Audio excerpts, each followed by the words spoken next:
He provoked scandals, legalized counterfeiting, and sold dresses in the form of pills. He was hated for his insult to culture and irony of fashion, but Hollywood stars lined up to buy his dresses. A clown, a provocateur, or a genius who broke the rules of high fashion. They call him a genius. Others, the clown of the fashion industry. But before Jeremy Scott became the cult designer of Moschino, he was just a guy from Kansas City dreaming of flipping the glossy world upside down. And he did it, not without blood, sweat, scandal, and loud laughter in the face of fashion academics. Sex, drugs, pop culture.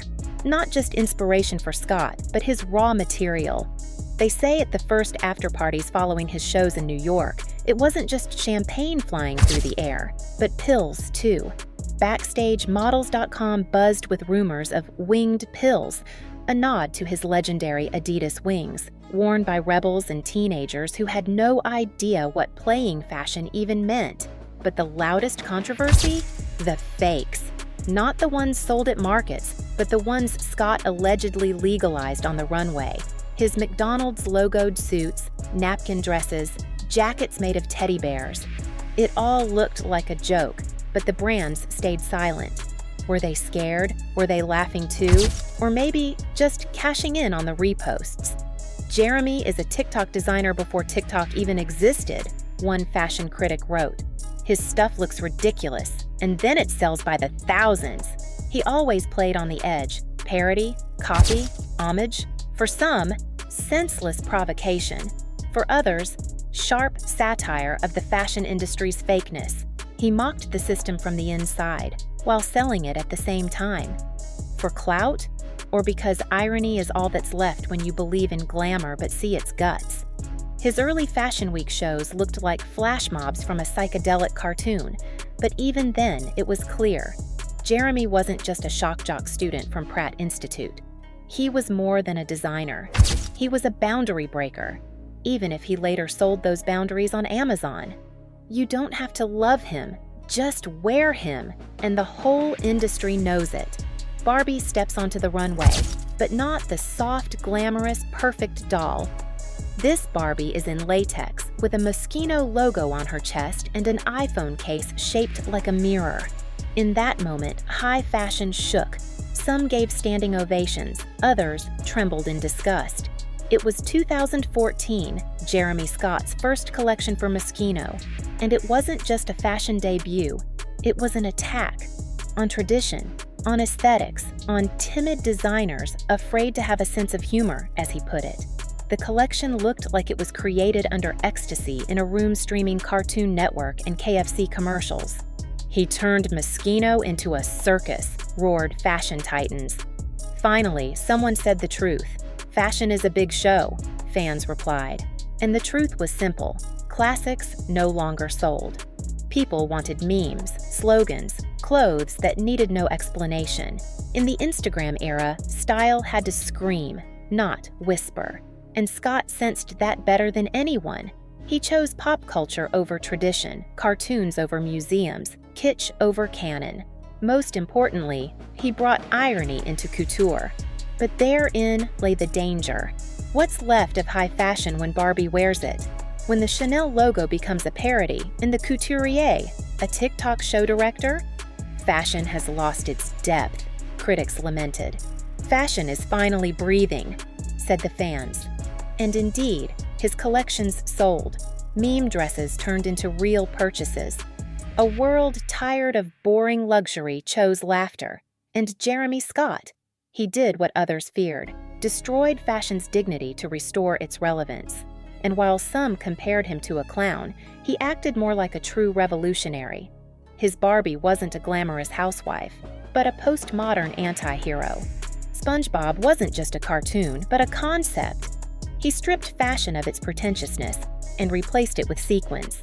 And suddenly, everyone realized fashion no longer wants to be untouchable.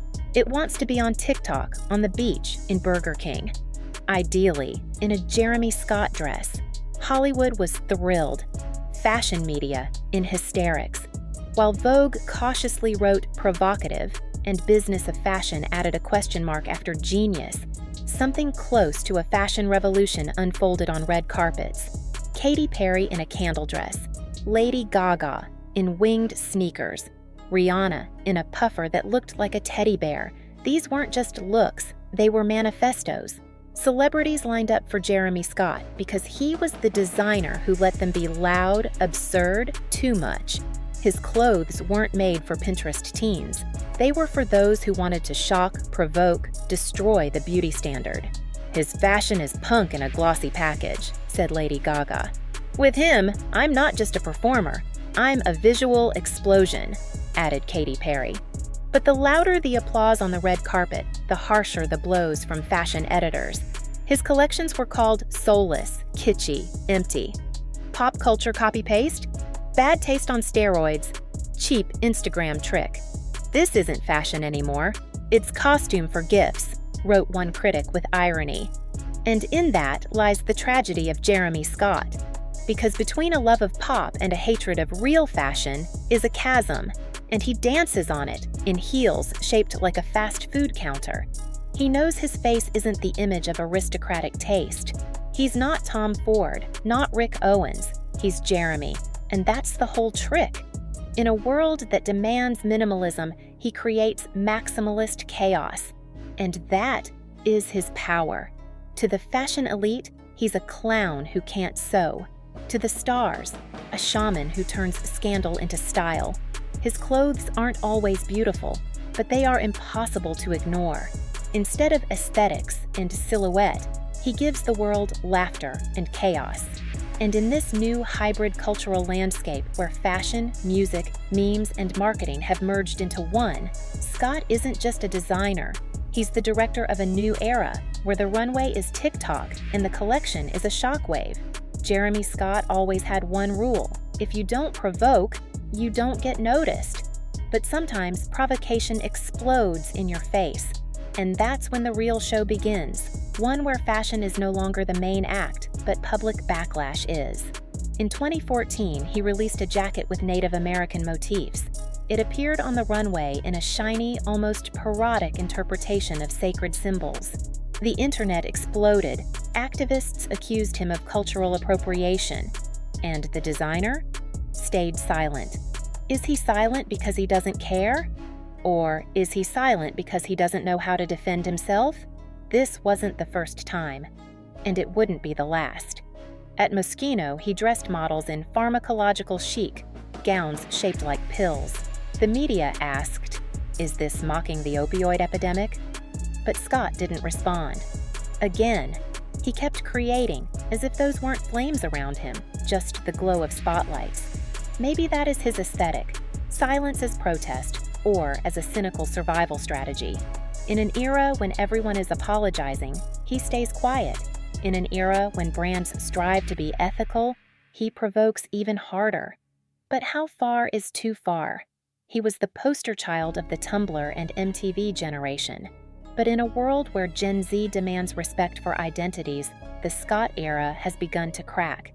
In one interview, he said, "I'm not a politician, I just want things to be fun." But when your art includes crucifix dresses, pill gowns, and sacred symbols, you're no longer just a designer. You become a public symbol of how easily culture turns into commodity. And that's his greatest dilemma. Because while stars wear his costumes and Instagram reposts his collections, behind the scenes, the criticism grows louder. His world isn't a fun carnival anymore. It's a dangerous dance on thin ice. Every new collection isn't just a show, it's a test. Is it still okay to laugh, or is it time to stay silent? 2023. Jeremy Scott announces he's leaving Moschino. No big press conference, no scandal. Just a social media post, part nostalgia, part trolling. "Thank you for these 10 years, Moschino." It was a Technicolor dream. At first, the media said nothing. Then, an explosion. The fashion clown exits. The era of fake fashion is over. Irony doesn't sell anymore. But then something strange happened. Scott was gone. And everything went quiet. Too quiet. Without him, Moschino became respectable again, but boring. No one showed up to the runway in a burger dress. No one shouted WTF on Instagram.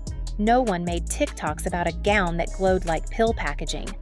fashion sighed in relief and lost its heart. "His shows were noise, but we heard that noise even in silence," said one dazed editor. "He didn't create clothes for real life. He created clothes for culture." And that's true. Even when Jeremy Scott fades from the covers, his presence lives on in every ironic lookbook, every TikTok weirdest outfits compilation, every brand trying to be fun but not knowing how. He left and took an entire genre with him. The kind of fashion that laughed at itself disappeared with him. Now we're left with brands trying to be mindful, humble, aesthetically restrained. But no one did more to make fashion feel less exclusive and more like global entertainment than Jeremy Scott. He didn't save fashion. He showed how it could burn itself down and turn it into a show. And that's why, even in his fall, he became the loudest voice of a generation. He appeared at a time when fashion was still sacred, and he smashed it, loudly, theatrically, unapologetically. Jeremy Scott wasn't just a designer. He turned aesthetics into satire, style into spectacle, and branding into a joke about branding. He wasn't afraid to seem superficial because he knew, in the 21st century, surface is the new depth. His design wasn't about fabrics. It was about reflexes, about reactions, about being hated today and copied tomorrow. They called him fake, then bought the collection. Called him a clown, then queued up for the winged sneakers, got offended, then reposted. His Moschino became something Chanel could never be, a source of chaos, inspiration, and pop culture fetish, a brand that played with us and made us laugh at ourselves. He dressed the world in farce, but it was a farce everyone could recognize. And when he left, it didn't just go silent, it went empty. Because no matter how many conscious designers followed, no one dared to say, "And now, a McDonald's napkin dress." You don't have to like Scott. You can call him vulgar. But you can't ignore him, because he carved himself into the DNA of modern culture. He was the first to understand that fashion is no longer about status, but about virality.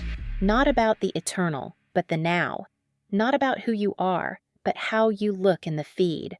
Jeremy Scott was a fashion anarchist who made laughter the new couture. And whether you loved him or hated him, you definitely heard of him.